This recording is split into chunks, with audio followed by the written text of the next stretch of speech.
यहाँ जिंदगी और मौत के बीच इतना ही फासला है जितना कि इन खेतों और इनके पास सटे इस टाइगर रिजर्व में आदमखोर बाघों के साए में होती है यहाँ खेती किसानी।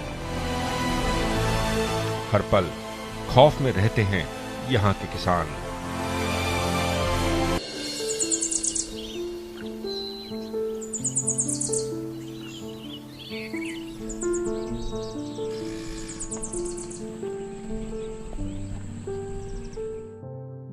पीलीभीत उत्तर प्रदेश के सबसे उपजाऊ क्षेत्रों में से एक है। पीलीभीत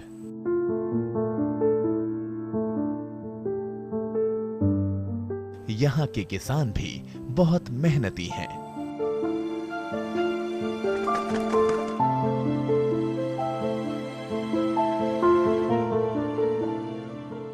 शायद इन्हीं लहलहाते खेतों को देखकर ही कवि ने कहा होगा, मेरे देश की धरती सोना उगले, उगले हीरे मोती।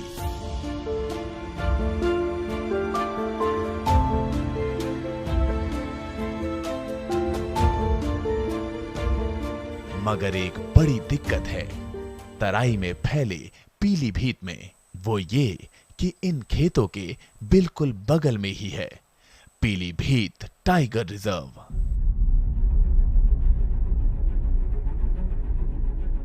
और इस रिजर्व में 50 से ज्यादा बाघ रहते हैं।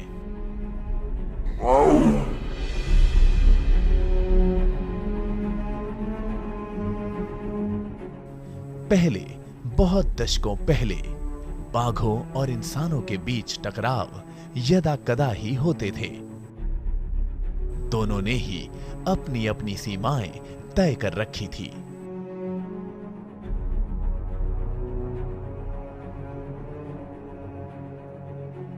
बाघ अपना जंगल छोड़कर खेतों में नहीं जाते थे और किसान जंगलों से दूर ही रहना पसंद करते थे। लेकिन पीलीभीत में मामला बिल्कुल उल्टा है। अक्टूबर 2016 से मार्च 2017 तक 7 लोग यहां बाघों का निवाला बने।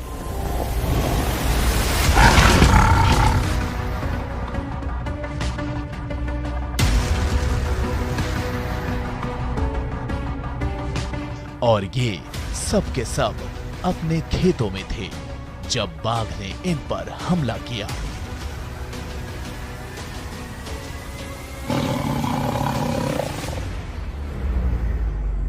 पीलीभीत में आदमखोर बाघ का खौफ इस कदर फैला कि किसानों ने अपनी खड़ी फसलों की पहरेदारी करनी ही छोड़ दी।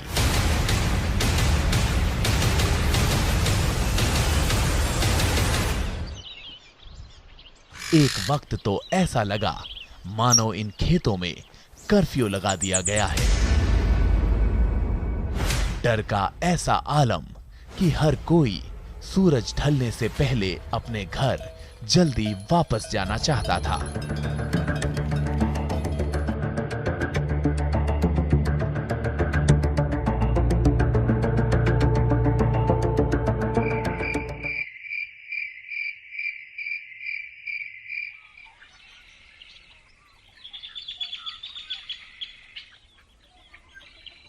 लेकिन अचानक ये डर गुस्से में बदल गया। ये तब हुआ जब 14 साल का बालक राजीव कुमार एक शाम अपने घर वापस नहीं आया।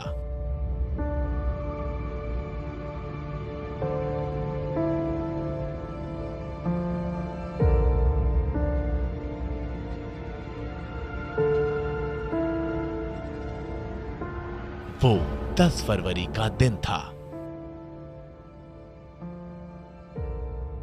राजीव अपने पिता के साथ साइकिल में बैठकर गांव वापस आ ही रहा था कि गन्ने के खेतों के साथ से गुजरते हुए उसका मन ललचा गया।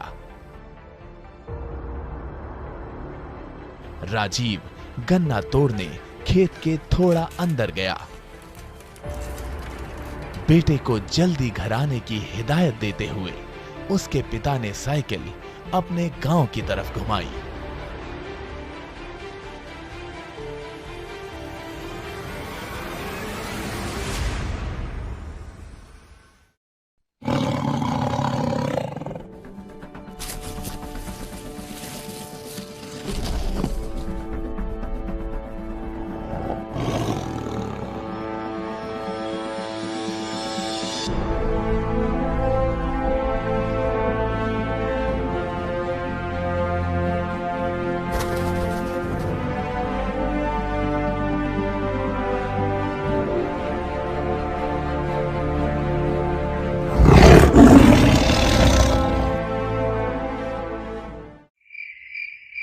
जब देर शाम राजीव घर नहीं लौटा तो उसका भाई और गांव के अन्य लोग उसे ढूंढने निकले।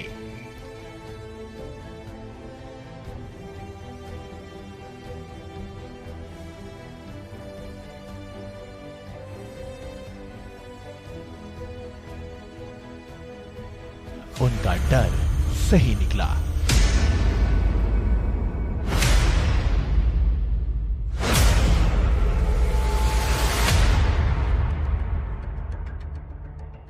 गन्ने के खेतों के पास ही उन्हें मिली राजीव की आधी खाई हुई लाश। राजीव पिपरिया संतोष गांव का रहने वाला था। जैसे हमको आए तो हमने कहेंगे देखो तुम ये लड़का कहाँ है, राजीव बाबा कह राजीव बाबा ना, हमने ना तो कोई तो जो साइकिल उनने उनके खेत पे को घुमाई तो देखा जा हुआ देखो सब लोग घर के गांव बाहर गए, गांव के हमारे लोग काफी लोग गए थे वहाँ, गए ट्रैक्टर वगैरह गए थे, 1000 आदमी तो चारों ओर देखा गया तो मतलब ये चप्पलें पड़ी थी, फिर अंदर मतलब कि लाइन पड़ी थी पूरी, ले गया था वहीं पर सब खून वगैरह पड़ा। वन अधिकारियों के अनुसार पीलीभीत टाइगर रिजर्व से सटे 35 गांव आदमखोर बाघ से सीधे प्रभावित थे और सबसे ज्यादा खौफ भी यहाँ देखा या महसूस किया जा सकता था।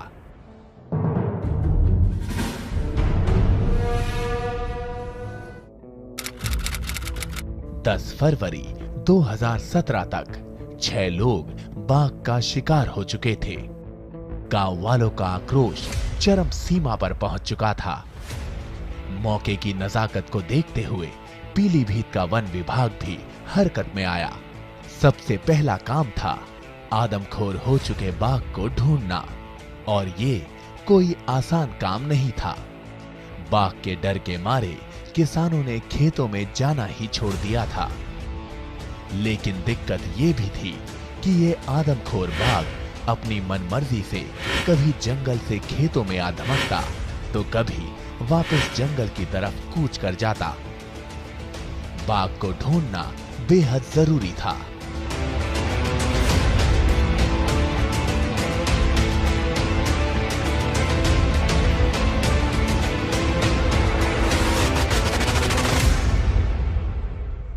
इसके लिए वन विभाग ने अपने कई पालतू हाथी पेट्रोलिंग पर लगाए।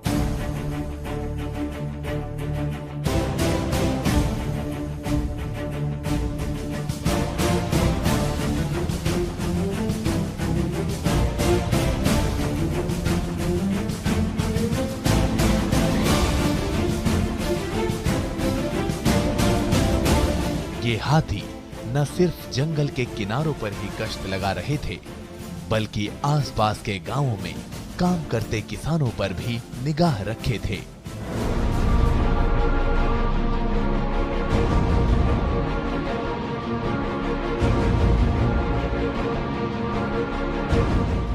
नामालूम किस किसान पर बाघ कब हमला कर दे।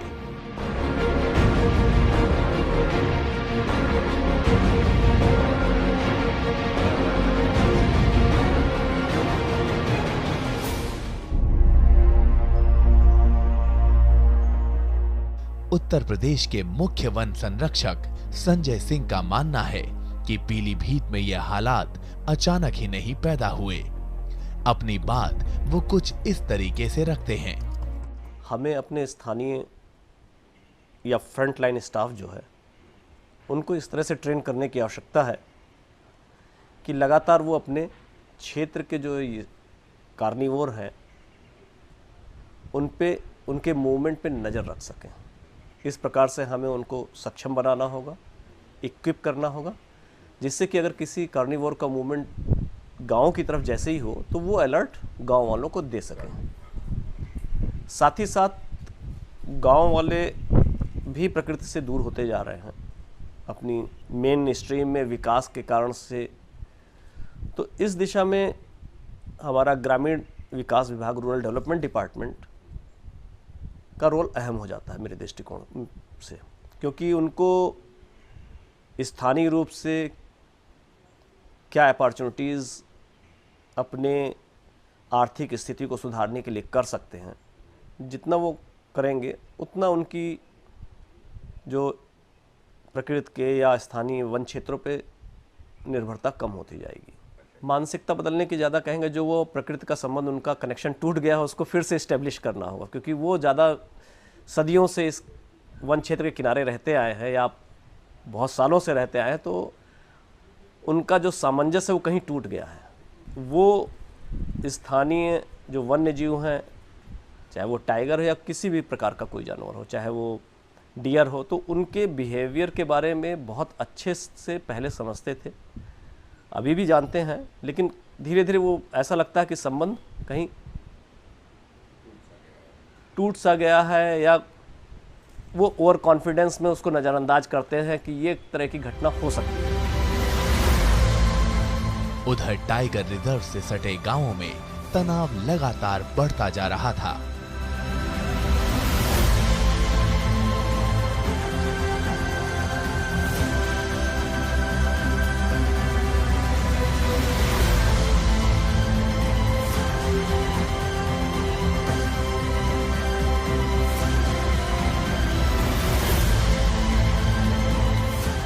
आखिरकार 11 फरवरी की दोपहर वन विभाग के हाथ सफलता लग ही गई।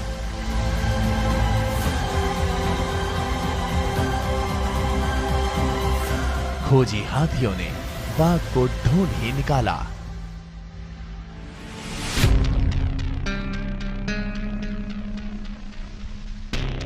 वो गन्ने के एक खेत में छिपा हुआ था।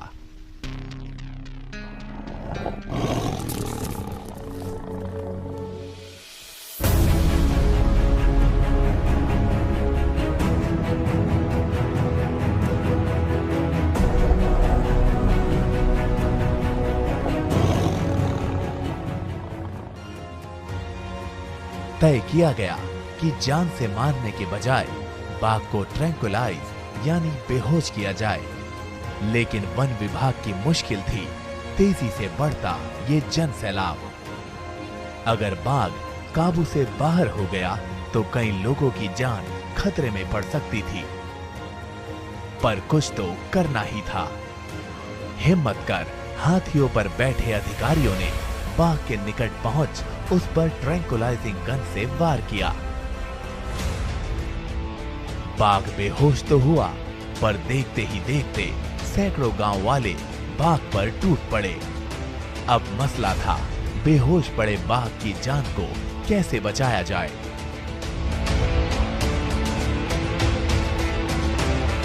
काफी मशक्कत करनी पड़ी वन विभाग के अधिकारियों को। आखिर किसी तरह बाघ को गाड़ी के ऊपर फिट किए पिंजरे में डाल उसे बाहर निकाला गया। उत्तर प्रदेश वन विभाग के जाने माने महावत हैं इदरीस। उन्हीं के हाथी पर बैठकर वन अधिकारियों ने आदमखोर बाघ को बेहोश किया था। उस दिन के बारे में इदरीस का कहना है, उस दिन ये हुआ कि इसने गन्ने में आ गया। हमारे रेंजर साहब ने उसके पगमार्क को देख लिया और गन्ने के चारों तरफ खाबड़ लगा दिया।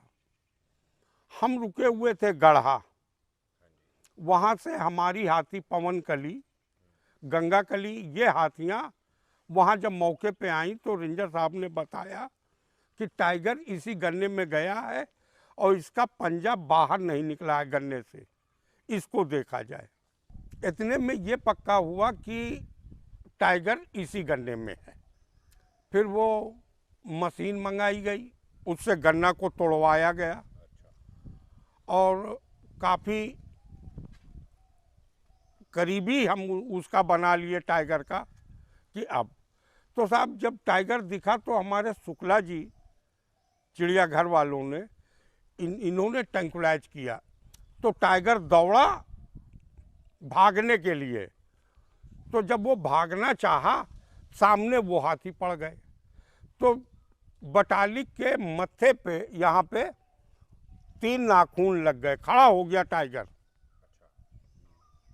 लेकिन हाथी पीछे हटा एकदम से और हम लोगों के हाथी और करीब पहुंच गए उसके।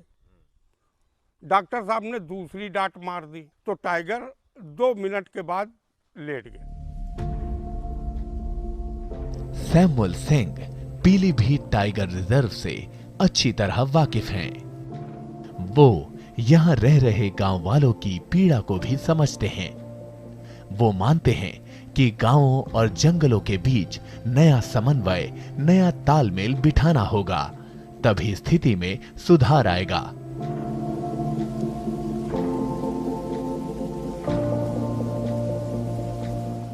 पुराने लोग थे इनके फोर फादर्स जो थे, दे नोज वेरी वेल कि हम कैसे रह सकते हैं।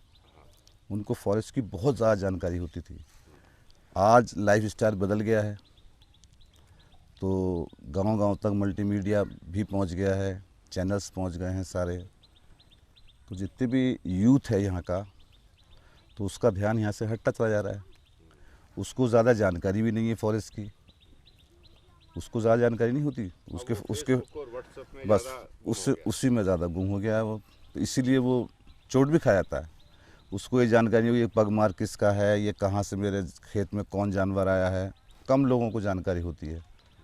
और मैंने तो ऐसा भी देखा है कि एक आदमी ने एक टाइगर ऑपरेशन में बिलारी के अंदर, वो एक बिल्कुल नया लड़का है, बोले अरे कैसा टाइगर, क्या चीज़ होता है टाइगर, और घुस गया उसमें खेत में और उसको चोट लगी टाइगर से, तो उसको एडमिट कराना पड़ा गवर्नमेंट को।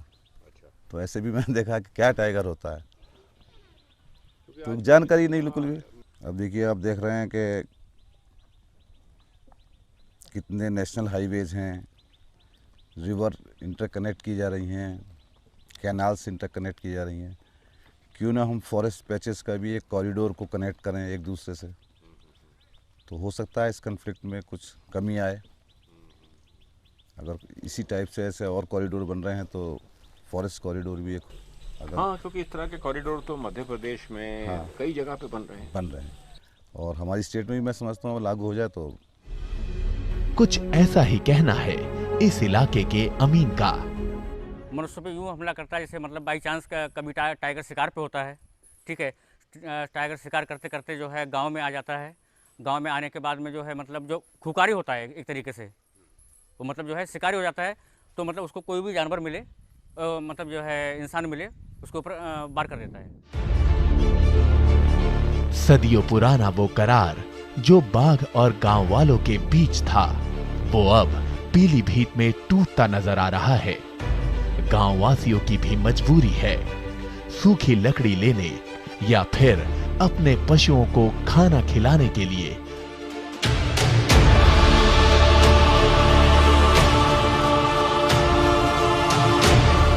उन्हें जंगल में जाना ही पड़ता है।